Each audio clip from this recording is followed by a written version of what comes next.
you and I are both moms. Mm-hmm. But I've noticed that we don't live our life in yoga pants.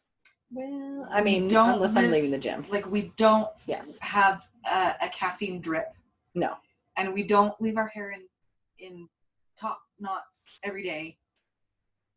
And we're not the ones to make an excuse of our kids.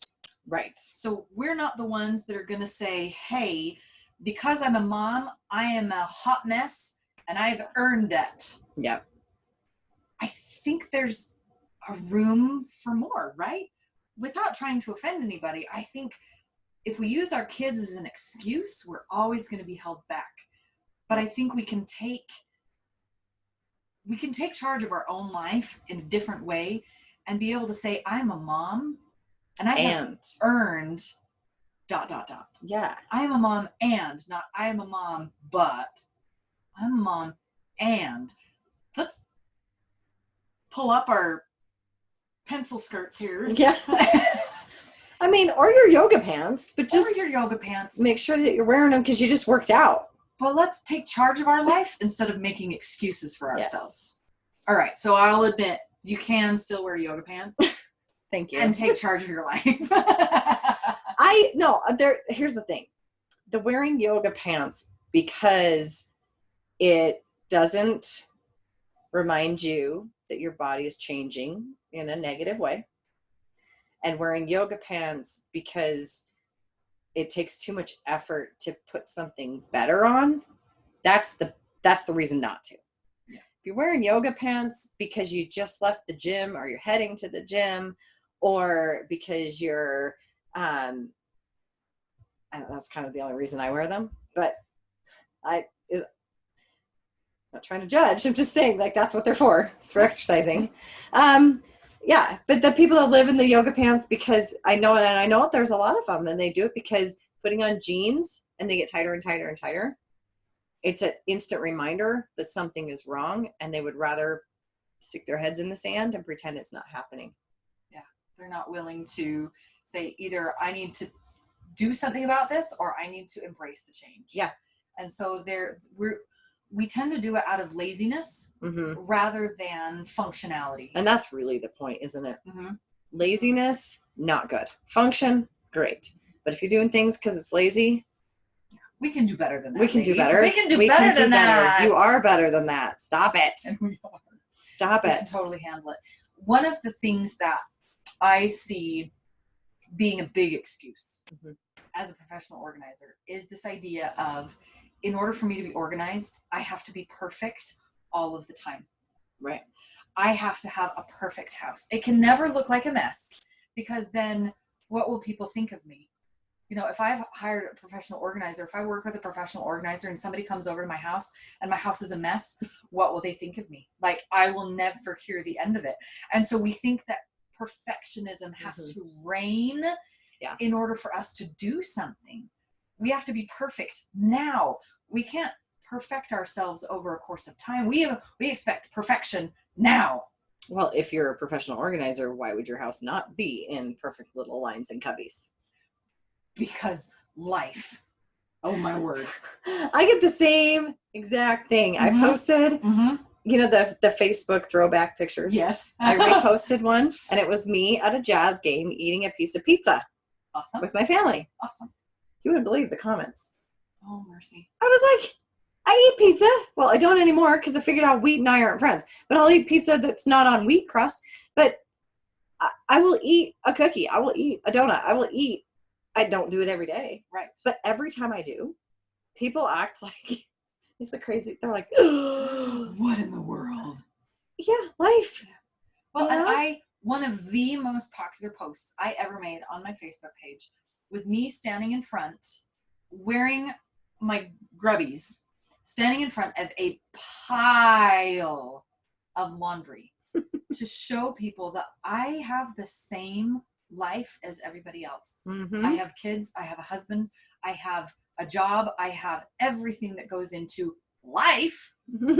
And people need to see that even the professionals are normal people, and we still do normal things. And this concept of perfection doesn't exist.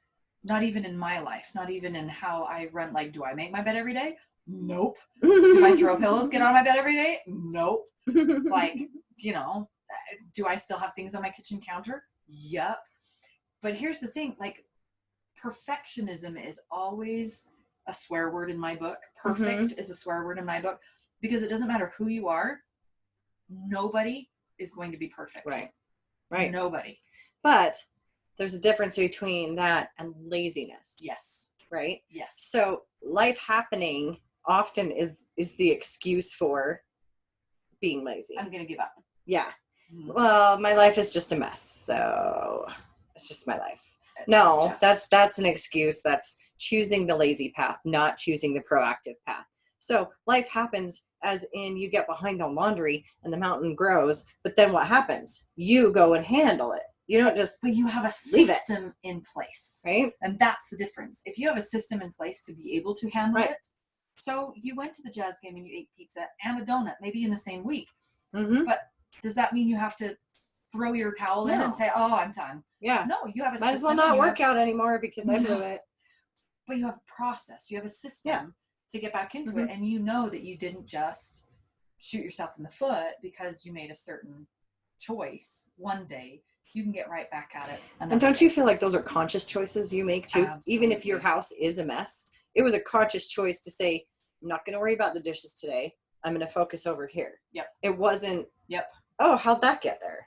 Yep. Like, I know for sure when I choose to go out to dinner and not worry about what I'm eating, or if I choose to have a piece of pizza at a game, or I choose to go out and do a wine tasting and have all kinds of cheese and amazing things, which I'm doing this week and I'm really excited for. But I'm choosing consciously, and I know for sure because of the choice I'm going to make that day, what other choices I need to make so that it doesn't spiral into the throw your hands up and give up. A lot of times when we talk about this kind of a conversation, we talk about the balance of life. You know, if I'm going to take charge of my life, how am I going to balance out everything? And I like to look at those, you've seen them, the stacks of rocks, how people balance up those big stacks of rocks. I think it's phenomenal. And some people can only manage to balance 3 or 4 of them. And some people can balance, I mean, they make sculptures out of these rocks that are just phenomenal. And everybody can handle a different amount of stuff, goings on, activities in their life. And that doesn't matter. The thing that's consistent about every rock sculpture that I've ever seen is they're all held together by pressure, by gravity. They're all held together by a force that everybody feels called life. And this is where we see that, you know, everybody has the same pressure in life. And that's what holds us together. If we didn't have gravity, we wouldn't have a rock sculpture. They would just float away. We have to have the pressure to keep us grounded, to keep us together, and to keep our sculpture looking like a sculpture. But where it comes in is if we only have 4 rocks in our rock tower instead of 45, do we say, oh, I'm never going to get there, and just knock the whole tower over? Or it's not perfect. It's not perfect. It's not perfect. Yep. So can you make a rock sculpture perfect if you don't ever start it? Nope. So just start. Just start. It doesn't have to be perfect. It doesn't have to be glamorous. It doesn't even have to be organized. To start. Just start. Start something. Do something. Take the mountain of laundry and take 1 sock. And then another. And then another. Until it's no longer a mountain and it's just a little tiny hill. You know, or tackle the workout idea with, okay, well, today I'm going to do something, and tomorrow I'm going to do something. And pretty soon, the little bit, 1 rock at a time, pretty soon you're 45 rocks high and it looks amazing. But it didn't start that way. So no. And if you see a circuit class that you want to take and you think, wow, you know, I can't do 12 different exercises in that kind of an intensity, then choose 1 exercise. Do the push-ups or do the sit-ups or do 1 thing out of there. But I want to replace this word perfect from our vocabulary. It's a bad word in my house. We can't use the word perfect. I want to replace it with the word hope. Because hope means there's a chance for something better than what we had today. That's what hope means. So what does your better look like? It doesn't look like your better. Mm-mm. Your better is very different than my better, because we're making different rock stacks. Yep. Your better is going to look what is right for you. What is better tomorrow than what you had today? Does that mean getting one more rock up there? Does that mean rearranging the rocks so that they fit better and they're less likely to topple over? What does that hope look like for you? What does that better look like for you? Because it's going to look different from everybody. But the same thing we all have in common is that pressure of life, and it needs to be there. Mm-hmm. But if we look at it from the perspective of having hope in something better tomorrow, rather than, what if I'm not perfect? Then there's a reason to get up in the morning, and there's a reason to try again.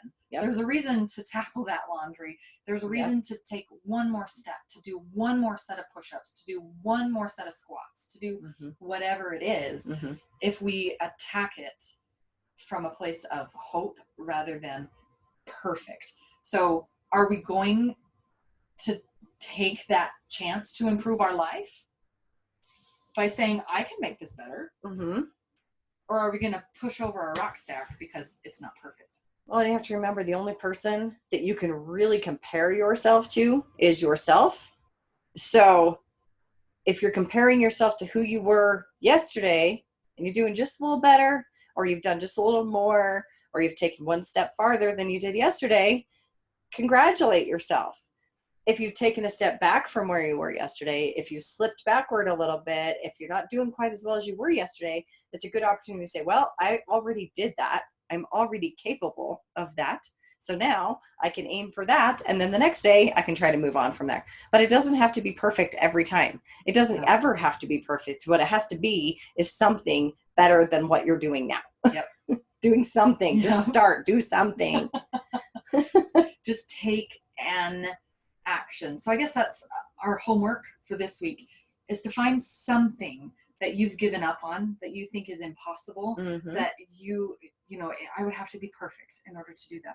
Find one thing this week that you've given up on and try it again. Not by saying that it needs to be perfect, but by saying, I am going to take control. And so therefore I am going to have hope that I can do something better tomorrow than what I did today. So we can say, yeah, I'm a mom, and I'm probably a hot mess, and I can do that. I got that. And this hot mess has a purpose and a direction. You just may not understand it. So apply it to organizational skills. You know, take one step at a time. Apply it to your health and fitness goals, one step at a time. Just start somewhere. So take something that you've given up on this week and try it again. Love it. And then let us know, because we want to be your biggest cheerleaders, because that's why we're here. Yep. So share it with us. Comment below. Find us on Facebook at the HomeBod Podcast on Facebook.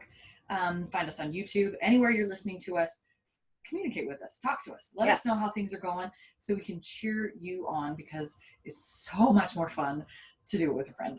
Sure is. See you next week.